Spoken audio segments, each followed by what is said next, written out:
Assalamualaikum warahmatullahi wabarakatuh. Nama saya Triana Pangesti, NIM 1813170. Saya perwakilan kelompok 2 yang beranggotakan Helda Monika, Wiwin Hidayati, Alfi Arina Salmi, Mulia Anggunsari, Wulan Kania, dan Kurnia Diska. Di sini saya akan menjelaskan materi terkait pengembangan diri dan karir atau peluang karir psikologi di berbagai bidang. Yang pertama itu ada psikologi klinis. Sebutan untuk seorang yang memiliki lisensi menjadi psikolog. Psikolog klinis tugasnya membantu pasien mengatasi masalah kesehatan jiwa dengan melakukan wawancara klinis, observasi perilaku, maupun tes psikometrik untuk membantu pasien mengidentifikasi masalahnya, kemudian dicari jalan keluarnya. Bertugas menangani pasien yang mempunyai masalah kejiwaan atau anak yang perkembangan mentalnya terhambat. Penanganan psikologis dari pasien dan keluarga pasien yang menderita jenis penyakit tertentu. Selain bekerja di rumah sakit atau klinik kesehatan, psikolog klinis bisa memberikan pelayanan di setting sekolah, kesehatan mental individu, kesehatan masyarakat, industri, dan sebagainya. Psikolog klinis harus mempunyai komunikasi yang baik, seperti mampu menyimpan rahasia pasien, memiliki kesabaran yang lebih, kemampuan mendengarkan yang baik, mampu memberikan terapis, dan memiliki jiwa support tinggi pada pasien. Dan ada juga terapis anak yang bertugas melakukan terapi pada anak berupa terapi perilaku, terapi fisik, terapi bicara, biodemik, visual, ruqyah, sosial, dan okupasi. Kemampuan yang harus dimiliki yaitu empati, rasa hormat apa adanya, kehangatan, konkret, konfrontatif, dan keterbukaan diri. Berikut merupakan contoh seorang figur yang sukses di bidang psikologi, yaitu Annalisa Widianingrum, seorang psikolog dan inspirator muda yang cukup dikenal di Indonesia. Dia mempunyai latar belakang pendidikan S2 pada bidang Clinical Psychology di UGM Yogyakarta dan memiliki sederet prestasi yang membanggakan. Misalnya, First Winner of the Best National Language Ambassador in Entire Indonesia pada tahun 2008 dan the Best Graduate of Master Degree in the Clinical Psychology Profession di UGM pada tahun 2014. Seorang pendiri analisa Personality Development Center yang bergerak di bidang jasa konsultasi psikologi dan sekolah kepribadian. Ia juga telah menerbitkan satu buku yang berjudul The Power of Personality Development. Selanjutnya, di bidang PIO, Psikologi Industri dan Organisasi, atau yang biasa disingkat PIO, adalah cabang psikologi yang menerapkan teori dan prinsip psikologi ke organisasi. Bidang ini berfokus meningkatkan produktivitas di tempat kerja dan masalah-masalah terkait seperti kesejahteraan fisik dan jiwa karyawan. Psikologi industri dan organisasi melakukan berbagai jenis tugas, termasuk mempelajari perilaku dan sikap karyawan, mengevaluasi perusahaan, dan melakukan pelatihan kepemimpinan. Tujuan dari bidang ini adalah mempelajari dan memahami perilaku manusia di tempat kerja. Setting pekerjaan PIO, yaitu Human Resource Department. Tugasnya melakukan proses rekrutmen karyawan baru dari awal hingga akhir, mengadakan beberapa event terkait dengan team building, dan mengurus segala hal berkaitan dengan status karyawan di perusahaan. Kemampuan yang harus dimiliki HRD, yaitu mengatur, multitasking, menghadapi masalah yang abu-abu, dan negosiasi. Berikutnya, konselor karir, bertugas mendengarkan masalah orang dan coba membantu mengatasinya. Kemampuan yang harus dimiliki yaitu kemampuan berempati, kemampuan menerima klien, kemampuan untuk menghargai klien, dan kemampuan memperhatikan.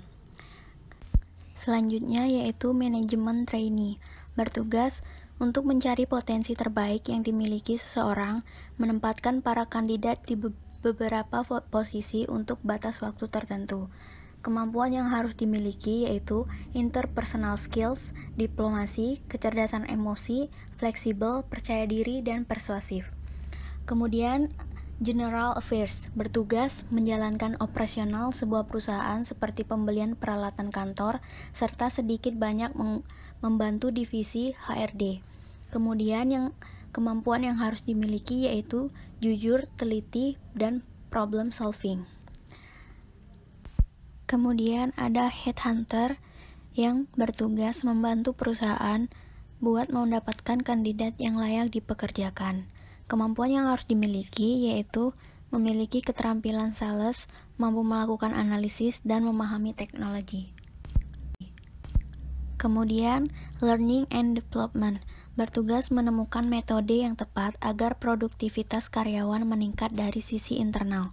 Beberapa contoh diantaranya mengadakan team building yang dilakukan sebulan sekali atau setahun sekali demi mempererat kekeluargaan antar pegawai. Kemampuan yang harus dimiliki yaitu memiliki kemampuan leadership dan manajerial yang tinggi, memiliki keterampilan dan interpersonal yang kuat, memiliki semangat belajar yang tinggi.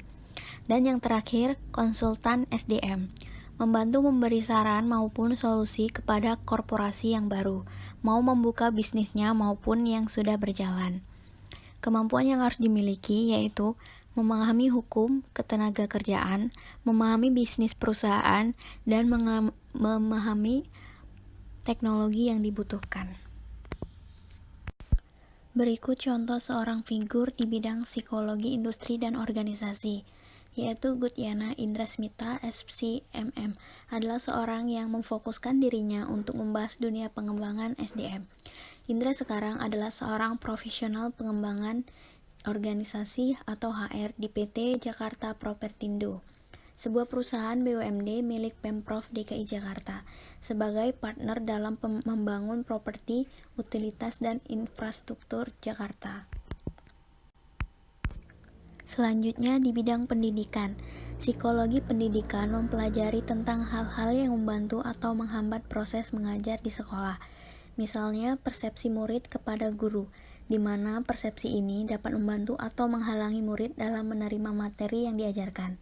Psikologi pendidikan juga berkaitan dengan bagaimana siswa belajar dan berkembang, dan sering terfokus pada subkelompok seperti anak-anak dengan bakat istimewa dan siswa-siswi yang menderita kelainan mental.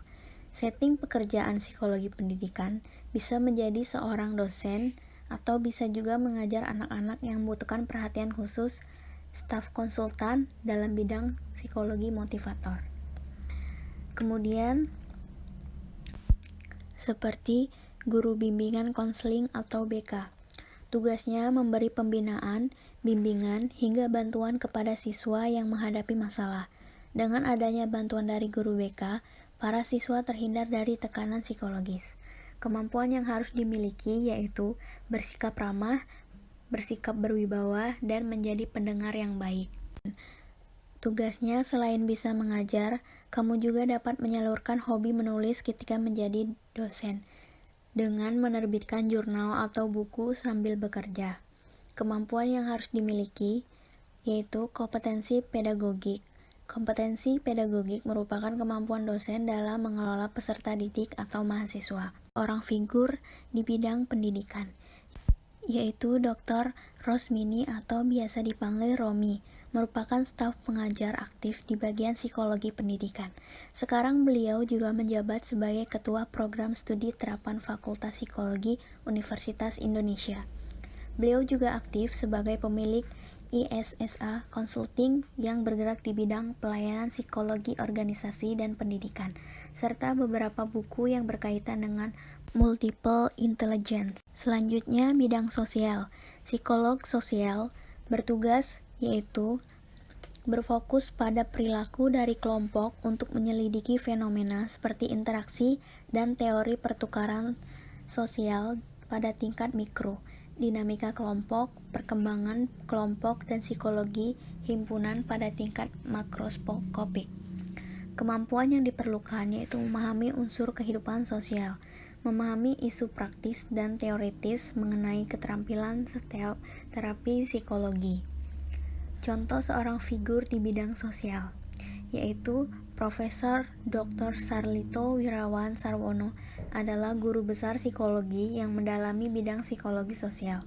Guru besar yang juga seorang psikolog ini juga aktif pada berbagai organisasi, antara lain APA atau American Psychological Association, ICP International Council of Psychologists, SPSSI Society of Psychological Studies on Social Issues, IPS Ikatan Psikologi Sosial, dan ASIA Asian Psychological Association, dan terakhir ASI Asosiasi Seksologi Indonesia.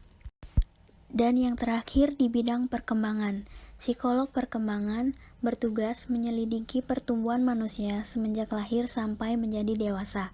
Psikolog perkembangan sendiri menyelidiki bagaimana dan mengapa manusia berubah dalam setiap hidupnya, serta menyelidiki perubahan yang terjadi dan meliputi berbagai macam topik seperti kemampuan motorik, perkembangan kognitif, kemampuan mengalami keputusan, pemahaman moral, pemahaman bahasa, perubahan sosial, kepribadian, perkembangan emosional, konsep tentang diri, dan pembentukan identitas yang mencakup semua tahapan usia.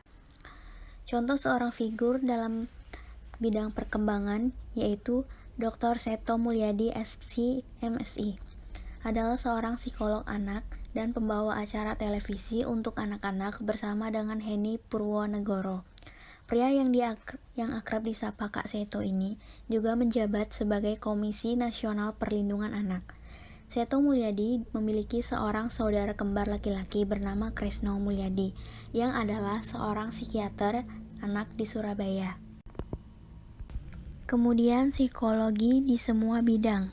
Yang pertama itu ada psikolog, bertugas untuk menjelaskan perilaku, mendeskripsikan hasil diagnosa, memprediksi perilaku, dan melakukan controlling. Kemampuan yang harus dimiliki yaitu komunikasi yang baik, mampu menyimpan rahasia pasien, memiliki kesabaran yang lebih, dan kemampuan mendengarkan yang baik. Kemudian ada trainer, bertugas untuk memberi motivasi dan pengembangan diri untuk kelompok atau organisasi. Kemampuan yang diperlukan yaitu interest, skill dan abilities, personality, courageous, communicative, confident, dan kreatif. Kemampuan yang harus dimiliki yaitu keterampilan public speaking dan storytelling yang sangat memukau, keterampilan membaca efektif, dan kemampuan untuk mengonsep sebuah pelatihan efektif. Dan yang terakhir yaitu penulis, bertugas untuk menulis tentang berbagai macam hal, mulai dari pengalaman pribadi, kisah inspiratif, hingga cerita novel. Kemampuan yang harus dimiliki yaitu creative thinking, berpikir kritis, dan komunikasi. Baiklah, terima kasih. Hanya itu yang dapat saya sampaikan. Lebih dan kurangnya saya minta maaf. Kepada Allah saya mohon ampun. Wabillahi taufiq wal hidayah. Wassalamualaikum warahmatullahi wabarakatuh.